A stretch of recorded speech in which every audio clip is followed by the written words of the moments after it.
మోసం అంటే ఏందో తెలియని వయసులో నేను ప్రేమించినానే.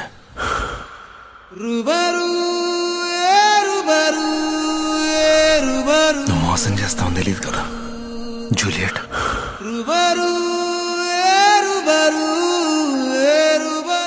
ఎందుకు నమ్మించినావే?